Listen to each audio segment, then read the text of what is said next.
Halo rekan-rekan ASN di seluruh Indonesia, sering kepikiran gak sih gimana caranya teknologi bisa bikin pengabdian kita sebagai abdi negara jadi lebih terasa dampaknya? Nah, hari ini kita bakal ngobrolin soal peran penting teknologi cloud dalam mengubah total cara kita melayani publik. Yuk, kita mulai. Kan tujuan kita semua sama ya, yaitu melayani masyarakat. Tapi pertanyaannya sekarang, gimana caranya pelayanan kita itu nggak cuma jalan, tapi bisa lari kenceng di zaman serba digital ini? Disinilah cloud berperan. Jawaban dari pertanyaan ini yang bakal kita bedah bareng-bareng. Transformasi digital itu bukan lagi cuma wacana loh. Ini udah beneran terjadi di negara kita. Coba deh kita lihat beberapa cerita sukses dari instansi pemerintah yang udah jadi pelopornya. Kita mulai dari level nasional dulu ya.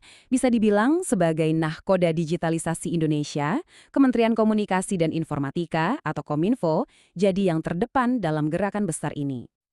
Langkah yang diambil Kominfo ini fundamental banget. Coba bayangin, daripada bangun gudang data fisik di mana-mana yang butuh biaya besar, mereka pakai gudang digital di cloud. Ini bikin pengelolaan data raksasa dari seluruh Indonesia jadi jauh lebih efisien, lebih aman, dan gampang diakses kapan aja. Inilah fondasi utama pemerintahan digital yang terintegrasi. Oke, dari level nasional, kita coba turun sedikit ke jantungnya Indonesia. Pemprov DKI Jakarta ini ngasih contoh nyata gimana cloud bisa mentransformasi sebuah kota metropolitan yang super sibuk. Lewat program Jakarta Smart City, semua data, mulai dari laporan warga soal jalan rusak sampai data lalu lintas real-time, semuanya ngumpul di satu tempat, di cloud. Hasilnya keren banget. Masalah perkotaan jadi bisa ditangani jauh lebih cepat. Pengambilan keputusan pun nggak lagi pakai kira-kira, tapi benar-benar berdasarkan data akurat yang masuk detik itu juga. Nggak cuma di Jakarta loh, kita geser sedikit ke Jawa Barat. Ada cerita sukses yang nggak kalah keren. Mereka ngebuktiin kalau inovasi digital itu bisa tumbuh subur di tingkat provinsi dan jadi inspirasi buat daerah-daerah lain. Nah, ini dampaknya langsung terasa sama warga. Bayangin aja, sekarang ngurus izin usaha atau akses data pendidikan bisa dari mana aja, bahkan dari desa yang jauh sekalipun. Dengan memindahkan layanan-layanan penting ini ke cloud, Jabar berhasil bikin pemerintah jadi lebih dekat dengan warganya. Kualitas hidup mereka pun meningkat secara nyata. 3 contoh tadi itu bukti nyata kalau kita ini bisa. Ini bukan cuma soal punya teknologinya, tapi soal strategi yang tepat. Nah, sekarang gimana kalau kita coba contek resep sukses dari negara-negara maju yang udah lebih dulu berhasil? Apa sih yang bisa kita pelajari dari mereka? Kita nggak perlu mulai dari nol kok. Banyak negara maju yang udah punya peta jalannya. Yuk kita pelajari strategi terbaik dari mereka. Di Inggris, aturannya simpel tapi nampol banget. Cloud first. Artinya, setiap kali ada proyek digital baru, pertanyaan pertamanya bukan servernya mau ditaruh di mana, tapi gimana caranya kita bisa pakai cloud? Kebijakan ini seakan-akan maksa adanya inovasi, dan hasilnya penghematan biaya yang luar biasa di seluruh lini pemerintahan. Australia pendekatannya lebih cerdas lagi. Mereka nggak maksa satu jenis cloud buat semua instansi. Sebaliknya, mereka bikin 3 aturan main yang jelas.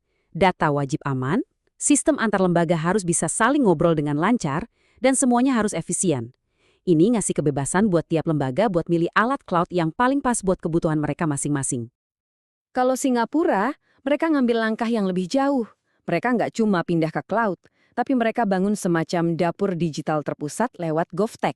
Dengan adanya dapur ini, setiap lembaga pemerintah bisa memasak atau meluncurkan aplikasi layanan publik baru pakai resep standar yang jauh lebih cepat dan efisien. Oke, dari semua contoh tadi, baik dari Indonesia sampai Singapura, ada satu benang merah yang sangat jelas. Kunci keberhasilan semua ini ternyata bukanlah teknologinya, tapi sesuatu yang lebih mendasar, perubahan cara kita berpikir. Nah, slide ini nunjukin bedanya ibarat langit dan bumi. Kita harus ninggalin cara lama. Server fisik yang ada di basement kantor, proses pengadaan yang makan waktu berbulan-bulan, dan data yang terkunci di brankas masing-masing dinas. Kita harus beralih ke cara baru di cloud. Infrastruktur yang fleksibel, pengembangan yang lincah, dan yang paling penting, data yang saling nyambung untuk melayani masyarakat secara utuh.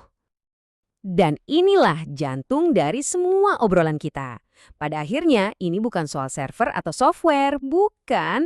Ini tentang melihat wajah warga yang tersenyum karena urusannya jadi lebih gampang. Ini tentang gimana kita sebagai HSN bisa benar-benar hadir dan melayani. Teknologi itu cuma alat di tangan kita untuk mewujudkan pengabdian itu. Jadi saya mau tutup sesi ini dengan sebuah tantangan personal buat kita semua. Yuk, jangan nunggu perintah. Perubahan besar itu selalu dimulai dari langkah-langkah kecil. Coba deh pikirin satu hal inovatif apa yang bisa Anda mulai besok di unit kerja Anda. Sekecil apapun itu, Anda sudah jadi bagian dari transformasi besar pelayanan publik Indonesia. Mari kita mulai.